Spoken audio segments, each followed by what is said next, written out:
What's going on, guys? It's HoboFett. Today's video I'm going to show you how to complete the Shutdown challenge in Black Ops Cold War. Now this challenge is a pretty simple one, but I do have some really good tips that will help you out on this challenge, so stick around the end for that. So let's just get right into it.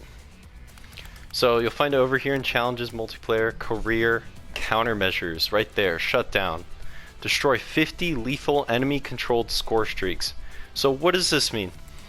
Well, let's go to the score streaks and I'll show you guys what counts for that. So the streaks that are going to count for this are the RCXD, the VTOL escort, and the chopper gunner, and finally the gunship. It's only those four. Vehicles don't count, like the ones you see in Dirty Bomb or something, like the helicopters that you get into, those attack choppers, and the tanks. Those do not count at all. So definitely be on the lookout for those. Those are the only ones that count.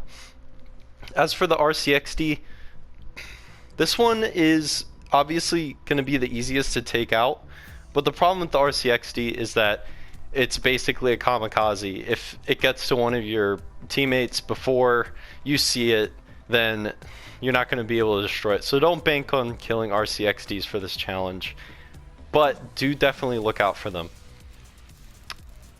And then VTOL escort, chopper gunner, and gunship, these are all kind of the same in the sense that they're high score streaks. You'll get them if your team's doing really badly, if someone else in the other team's doing really well with a lot of score, and they all have a lot of health, especially the gunship. It's very tanky.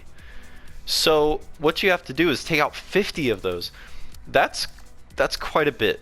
So what the number one tip I would give for this challenge is definitely go for it as soon as possible. Like, always be on the lookout for those streaks and always try to take them out. It takes a long time. It's like the most recent one I've completed or something. I only have a few left. So when you do see one coming out, I would switch to this class I'm about to show you as soon as possible. And here's why. Those classes, or those streaks, take a lot of damage to take out, except for the RCXD. So what you want to do is put this class setup that I'm showing you here onto your created class list as soon as possible, and you want to have this here the whole time, because you're going to want to die and then respawn with this class to take it out as soon as possible. You want to get the kill for that score streak. So here's the class. I call it anti-vehicle. I keep it here at all times. I don't really need it anymore, but sometimes I like to shoot them down if I don't want to have that nuisance anymore. So the class setup's pretty simple. For starters, I would definitely use a light machine gun or something with a high magazine. I use a stoner because I had it leveled up. So the most important part of this stoner build is going to be the cavalry lancer barrel, and that's going to give you much more vehicle damage. So that's going to allow you to take down these score streaks much faster. It absolutely shreds against the VTOL escort, the chopper gunner, and the gunship. This is the most important part. I do use a muzzle, the SOCOM eliminator, just for the vertical recoil control, because if you're shooting at a gunship, you're going to want to control your vertical recoil a lot and make it easier to track it and make your bullets actually hit the gunship. But that's up to you. And then I also use the field agent grip for the same reason, for recoil control. And then I would use a high capacity magazine that you can reload quickly. So you could use Salvo 125 fast mag as well, because you want as many bullets going into it as possible before you have to reload. And you probably will have to reload at least once, so I would use a speed mag. And for the handle, I would use airborne elastic probably. It really doesn't matter. The most important attachments here are the cavalry lancer barrel and a high capacity speed mag. Everything else is up to you, but that's what I use. So, oh, not the RPG. I would not use the RPG. I would use the Sigma as your secondary. This is what's going to be doing a lot of the work as well.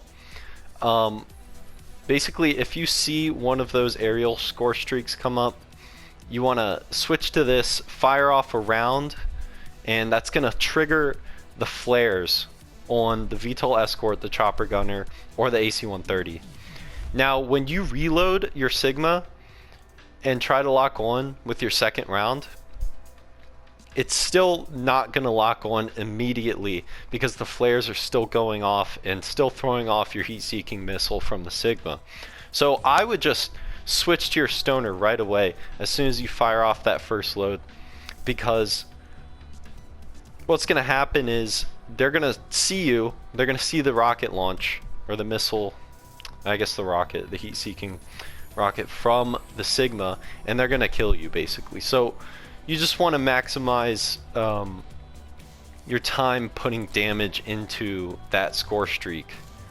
So smoke grenade can be useful for helping them to not see you. Not really. Doesn't really matter though. SAM turret can help. I've actually never used the SAM turret to take out one of these, but you could run it and deploy it. It probably helps a decent bit, but I've personally not used that. The next most important thing is going to be engineer. Definitely run engineer on your class so that you can see if an RCXD comes out. That makes it way easier to destroy the RCXDs because you'll know exactly where it is and you can take it out as quickly as possible. But this also is important if you're going to use the smoke grenades. You can see through the smoke and see that score streak, and you'll be less confused when you're looking for it. So that is definitely one I would use. Scavenger can be helpful if you happen to run out of ammo during that. And then cold-blooded is definitely super important. You don't want to be taken out from these score streaks while you're shooting at them and trying to take them down. So definitely run those perks. And danger close as your wild card is super important. This is gonna let you have more ammo in your Sigma to start off. So it doesn't really tell you that, but it says start with additional ammo, so I guess it does tell you that. But starting off with that twice the amount of rockets it is in the Sigma with this perk is super helpful, especially if they don't see you initially and you actually get to shoot off all of your rockets. And the thing is, this is the most important thing to run when you're trying to take down a gunship with the Sigma. So that's basically the build. You'd be surprised at how long it can take to destroy something with the Sigma sometimes. So towards the end of the challenge, I used the stoner with the cavalry lancer barrel and a high capacity magazine a lot more towards the end because it absolutely chews through those score streaks that you can see here. So those are the only 4 score streaks that count for this challenge. And like I said earlier, keep this class setup in your inventory at all times and switch to it as soon as you see that notification in the upper right that there's an enemy score streak out of those 4 that I mentioned in the air. If it's an RCXD, you just gotta get lucky if you're running a different class while you're trying to do this. But yeah, that's basically it. It takes a long time to do this challenge, and that's why you want that class set up. Basically, every time you see something like that, you need to switch to it because destroying 50 VTOL escorts or chopper gunners or AC-130s, gunships, is going to take a long time. A decent amount of this probably comes from RCXDs. It probably destroyed 15 to 20, but still, that's a lot of high value score streaks, high health score streaks that you have to take down. So that's gonna be it for my tips on this challenge. It's a tough one, to be sure. Well, it's not really tough, it's just a grindy one. It takes a long time. So number one tip, just go for it every time you see one coming up. So that's going to be it for this video. If you enjoyed this and you found it helpful, go ahead and hit that like button. It'll make me feel really good. And subscribe if you want to see more guides like this in the future. And I have a lot more different kind of videos, not just challenge guides, that I plan to make in the future. So stick around for that. Only like 97 or 98% of you guys are subscribed right now. So that's gonna be it, guys. I wish you all good luck in your endeavors, and go ahead and get this challenge done. Peace out, guys.